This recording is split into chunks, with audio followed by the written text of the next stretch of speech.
খবরের দিকে নজর রাখবো। আজ বঙ্গ সফরে প্রধানমন্ত্রী নরেন্দ্র মোদী। এসআইআর আবহে ফের বঙ্গ সফরে প্রধানমন্ত্রী।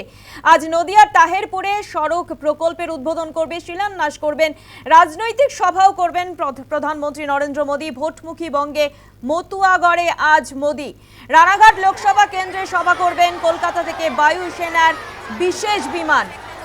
বিশেষ বিমানে তাহেরপুরে আসবেন প্রধানমন্ত্রী। হেলিপ্যাড থেকে 1 কিলোমিটার সড়ক পথ এবং সকাল 11টা 5 মিনিট থেকে সরকারি অনুষ্ঠান 11টা 45 মিনিট পর্যন্ত সড়ক পথের প্রকল্পের উদ্বোধন ও শিলান্যাস করবেন প্রধানমন্ত্রী নরেন্দ্র মোদী। আমরা জানি এর আগেও 3টি পরিবর্তন সংকল্প করেছিলেন প্রধানমন্ত্রী নরেন্দ্র মোদী, যেখানে উত্তরবঙ্গ সফর ছিল, দুর্গাপুর ছিল, দমদমে সভা করেছেন প্রধানমন্ত্রী। এবার একেবারে নদিয়ার তাহেরপুরে সভা প্রধানমন্ত্রী নরেন্দ্র মোদীর। এই মুহূর্তে দাঁড়িয়ে নিরাপত্তার চাদরে কার্যত মুড়ে ফেলা হয়েছে গোটা চত্বর। জনগণের উচ্ছ্বাসের ছবি আপনাদের দেখানো হচ্ছে। এই মুহূর্তে দাঁড়িয়ে একেবারে সাধারণ মানুষ ভোরবেলা থেকে আসতে শুরু করেছেন, সেই ছবি আপনাদের দেখানো হচ্ছে।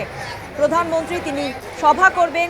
2026-এর নির্বাচন পাখির চোখ, এবং এই নির্বাচনের ক্ষেত্রে মতুয়াগড়ে প্রধানমন্ত্রীর সভা এবং মতুয়াদের প্রধানমন্ত্রী কি বার্তা দেন সেই দিকেই কিন্তু তাকিয়ে এখন বিজেপি।